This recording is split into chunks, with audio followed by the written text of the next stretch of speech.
Guyanese, the government, since the passage of the no confidence motion in the National Assembly on the 21st of December 2018, has respected the decisions of the courts and upheld the Constitution.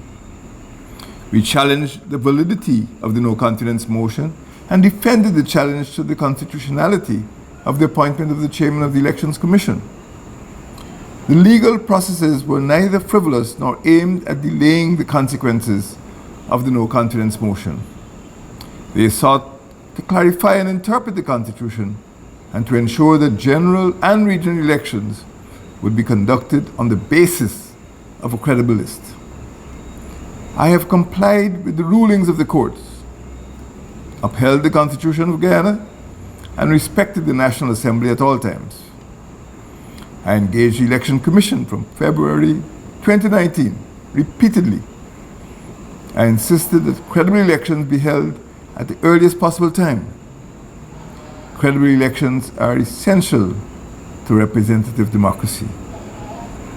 Guyanese, the chairman of the Elections Commission, Justice Claudette Singh, wrote me last Thursday, the 19th of September 2019, indicating that, and I quote, "The Guyana Elections Commission will be able to deliver credible elections by the end of February 2020. I convened a meeting of available cabinet ministers that very day, within hours of receiving her advice, to discuss the timeline provided to me by the chairman. A second meeting of the full cabinet was held yesterday, the 24th of September 2019, when all members accepted the advice provided by the chairman of the Elections Commission. Cabinet ministers also benefited from the advice of Attorney General and Minister of Legal Affairs, Mr. Basil Williams, and were guided by the need to adhere scrupulously to the advice of the Elections Commission. I met Chairman of the Elections Commission, Justice Singh, this afternoon, Wednesday the 25th of September, when she discussed the statutory timelines for the forthcoming general and regional elections. Guyanese, Guyana will observe its 50th anniversary as a republic on Sunday, the 23rd of February 2020. The following day, the 24th of February 2020, will be a national holiday. I am pleased to announce that, after discussions with the chairman of the Elections Commission and with my cabinet, the earliest possible date for the holding of general and regional elections will be on Monday, the 2nd of March 2020.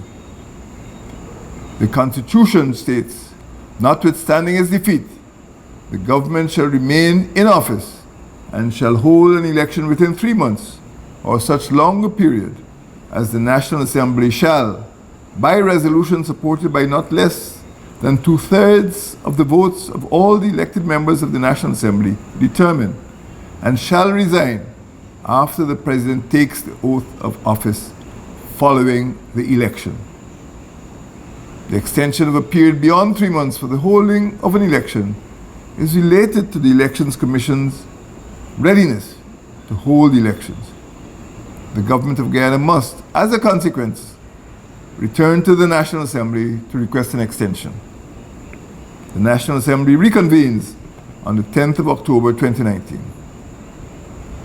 The President is required to both dissolve Parliament as provided for in the Constitution and the 10 regional democratic councils, also as provided for in the Constitution. The Constitution again states, an election of members of the National Assembly shall be held on such a date within 3 months after every dissolution of Parliament, as the President shall appoint by proclamation. The Constitution states further that the President may, at any time by proclamation, dissolve Parliament. The Constitution provides that elections of members of regional democratic councils shall be held and the council shall be dissolved at such times as, subject to paragraph 3, the President may appoint by proclamation. Guyanese can now look to the Elections Commission to conduct credible elections within the time frame prescribed. Guyanese, we are on the right path to preserve our precious parliamentary democracy. Thank you, and may God continue to bless Guyana.